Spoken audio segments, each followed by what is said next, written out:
बिस्मिल्लाहिर्रहमानिर्रहीम। पिछली किस्त में हजरत यूसुफ अलैहिस्सलाम का ख्वाब में 11 सितारों और चांद सूरज का अपने आप को सजदा करते हुए देखना, भाइयों का आपसे हसद में इतना आगे निकल जाना कि आप अलैहिस्सलाम को कुएं में फेंक आना और इसी वक्त आप अलैहिस्सलाम पर वही का उतरना। अब आगे सुनिए। भाइयों का बाप के सामने मकरो फरेब, आयत नंबर 16 से 18।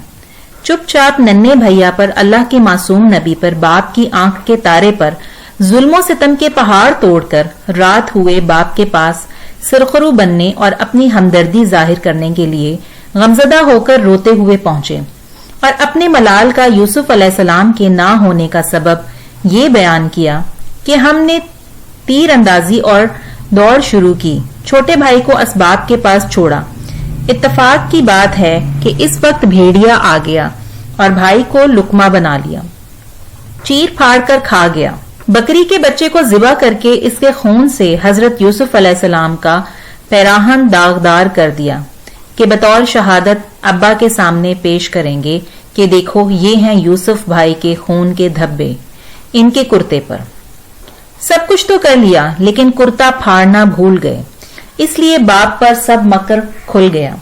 हजरत याकूब अलैहिस्सलाम ने यह भी फरमाया था कि ताज्जुब है, भेड़िया यूसुफ को खा गया, इसका पैराहन खून आलूद हुआ मगर कहीं से जरा भी ना फटा। खैर मैं सब्र करूंगा जिसमें कोई शिकायत ना हो, ना कोई घबराहट। कुएं से निकलकर बाजारे मिस्र की तरफ, आयत नंबर 19-20। भाई तो हजरत यूसुफ अलैहिस्सलाम को कुएं में डालकर चल दिए। यहाँ 3 दिन आप अलैहिस्सलाम को इसी अंधेरे कमरे में अकेले गुजर गए। इस कुएं में गिराकर भाई तमाशा देखने के लिए आसपास दिन भर फिरा करते कि देखें कि वो क्या करता है और इसके साथ क्या किया जाता है। अल्लाह की कुदरत से एक काफिला वहां से गुजरा। उन्होंने अपने सक्की को पानी के लिए भेजा। इसने इसी कुएं में डोल डाला। हजरत यूसुफ अलैहिस्सलाम ने इसकी रस्सी को मजबूती से थाम लिया और बजाय पानी के ऊपर हजरत यूसुफ अलैहिस्सलाम बाहर निकले। वो आप अलैहिस्सलाम को देखकर बाग बाग हो गया, रह ना सका और बाआवाज बुलंद कह उठा कि सुभान अल्लाह, ये तो नौजवान बच्चा आ गया। हजरत यूसुफ अलैहिस्सलाम के भाई तमाशा देखने के लिए इसके आसपास ही फिरते रहे कि देखें कि इसके साथ क्या किया जाता है। जब काफिले वालों को हजरत यूसुफ अलैहिस्सलाम कुएं से मिले तो भाइयों ने काफिले वालों से कहा कि ये हमारा गुलाम है और ये भागकर यहाँ आया है। काफिले वालों के इसरार पर बहुत थोड़े माल पर भाइयों ने इन्हें बेच दिया।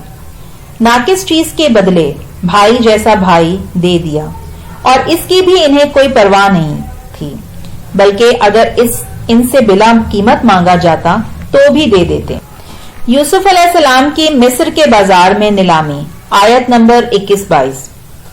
जिसने आप अलैहिस्सलाम को मिस्र में खरीदा, अल्लाह ने इसके दिल में आप अलैहिस्सलाम की इज्जत व वक़्त डाल दी। नूरानी चेहरे को देखते ही समझ लिया कि इसमें खैर सलाह है। यह मिस्र का वजीर था, इसका नाम कितफीर था। ये मिस्र के खजानों का दारोगा था। अजीजे मिस्र की बीवी का किरदार, आयत नंबर 23-24।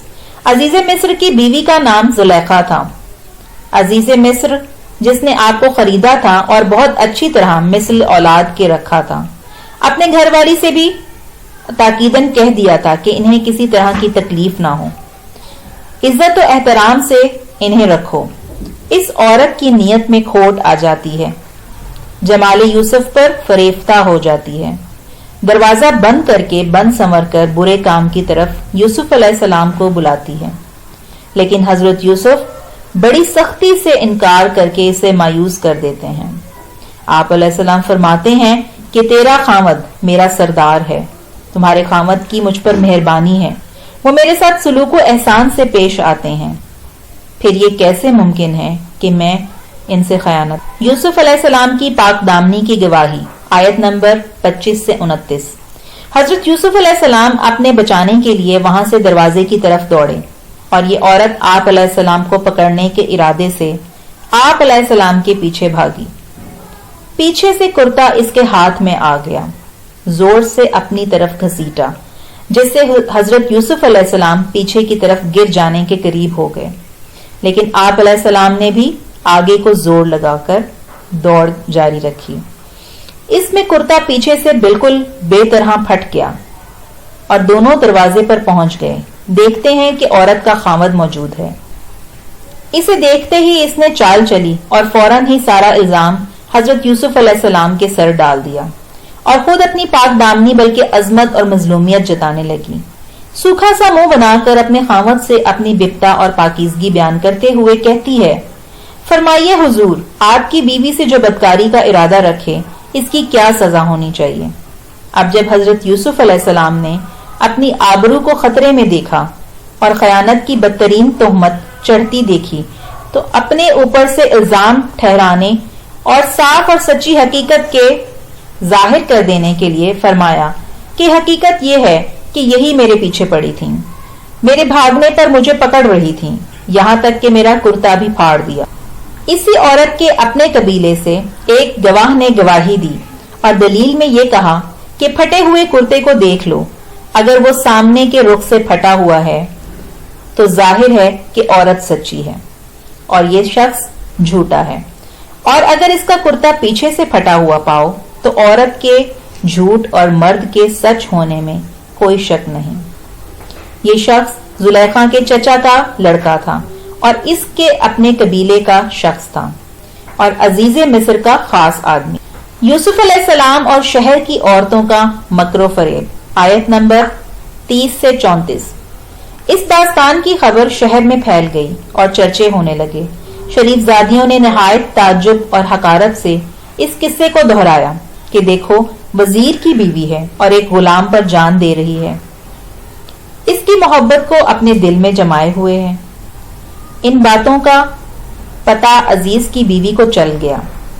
عزیز کی بیوی بھی ان کی چال سمجھ گئی تو ان کے پاس اسی وقت بلاوا بھیجا کہ فلاں وقت آپ کی میرے ہاں دعوت ہے، اور ایک مجلس اور محفل اور بیٹھک درست کر لی گئی جہاں پھل اور میوہ جات تھے۔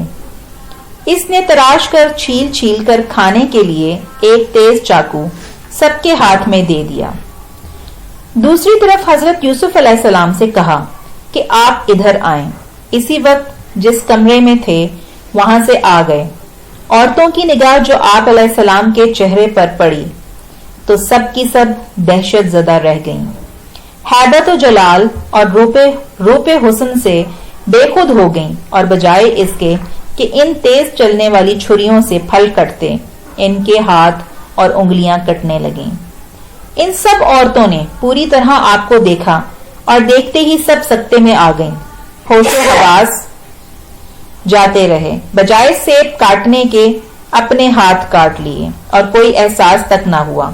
ہاں، جب حضرت یوسف علیہ السلام چلے گئے تب ہوش آیا اور تکلیف محسوس ہوئی، تب پتہ چلا کہ بجائے پھل کاٹنے کے ہاتھ کاٹ لیا ہے۔